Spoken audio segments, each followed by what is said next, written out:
આજે આપણે અહીંથી સંદેશ આપવાનો છે કે આ એવો દિવસ હતો ઇતિહાસમાં લખાયેલો દિવસ કે જે દિવસે વિસાવદરની ધરતી ઉપર આમ આદમી પાર્ટીનું પ્રદેશ કાર્યકર્તા સંમેલન મળ્યું હતું અને અહીંયા 2027 ની અંદર સરકાર બનાવીશું એનું આગાજ આપણે અહીંથી અહીંયા કરીએ છીએ।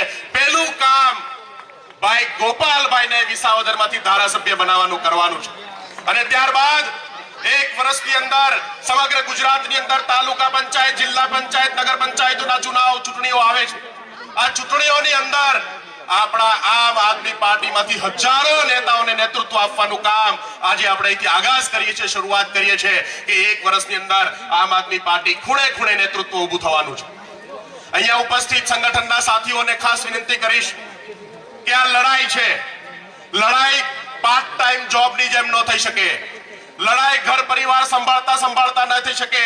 લડાઈની અંદર જોડાવું હોય તો તમામ તાકાત લગાવીને પોતાની 100% ક્ષમતાઓને કામે લગાડી અને એ લડાઈ લડવી પડે અને તો જ ધારું પરિણામ મેળવી શકાય। અને મને વિશ્વાસ છે કે આમ આદમી પાર્ટીનો પ્રામાણિક કાર્યકર્તા, આમ આદમી પાર્ટીનો નિષ્ઠાવાન કાર્યકર્તા જે આ પાર્ટીની અંદર માત્ર લાલચથી નથી આવતો, એને કોઈ લાલચ નથી।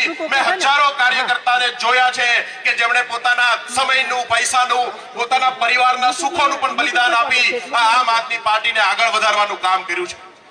સાથીઓ, સૌને હું વિનંતી કરું છું કે આગામી દિવસોની અંદર આપણે ઘર ઘર સુધી જઈ નેતૃત્વ ઊભું કરી, સંગઠન મજબૂત કરી અને જે આપણને આપણા પ્રભારીઓ કે જેમને અનુભવ છે, જેમને સંગઠનનો અનુભવ છે, કે જેમણે આંદોલનો કર્યા છે, લડાઈઓ લડી છે, એ આપણી સાથે છે, આપણા માર્ગદર્શક છે।